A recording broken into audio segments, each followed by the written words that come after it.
Guite's newest book, and he has a note. He says, "This poem is written in the ringing, singing, rhythmic form of the English ballad. Ballads were made to be sung or chanted out loud long before they were ever written down. It's when read aloud that a ballad comes to life. And so I suggest that the best experience of this poem is to be had when it is read out loud, heard in the ear and tasted on the tongue, rather than merely gazed at upon the page. Because that physicality of sound and breath and speech is what it's made for."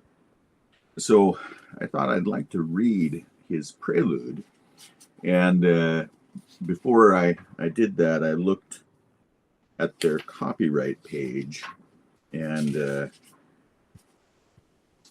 they have some interesting clauses here. It says, "All rights reserved, except for brief quotations in epic ballad cycles, critical reviews, or articles.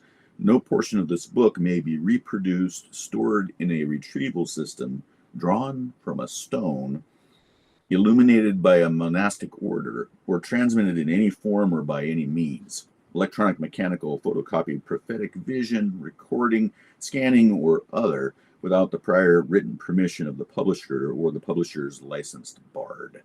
So I wrote a short message to the bard, and he said, should be okay, as long as I provide a link. So let's read the prelude. "Take up the tale. As I walked out one morning, all in the soft fine rain, it seemed as though a silver veil was shining over hill and vale, as though some lovely long-lost spell had made all new again.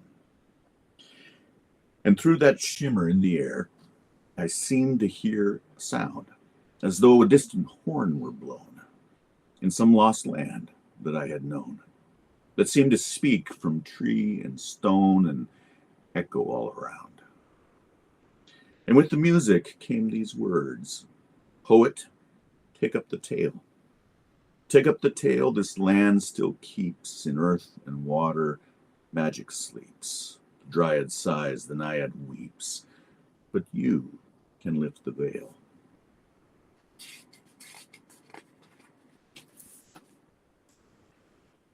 From where the waves wash Cornwall's caves, out to the White Horse Vale, the lands still hold the tale of old, like hidden treasure, buried gold.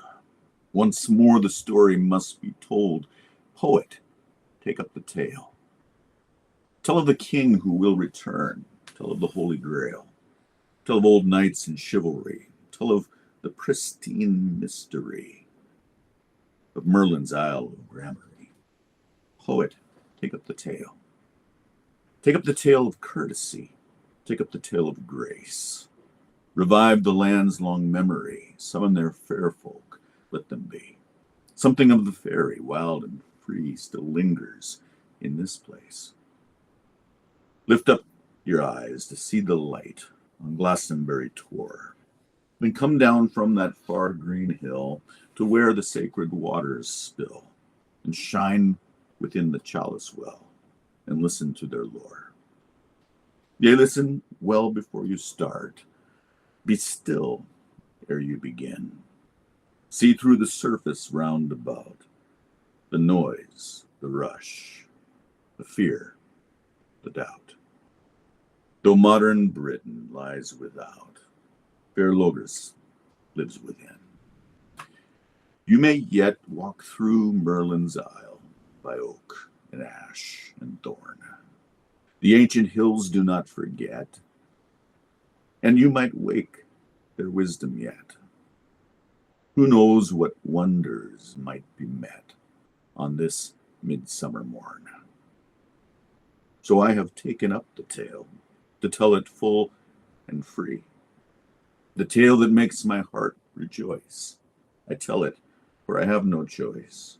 I tell it till another voice takes up the tale from me.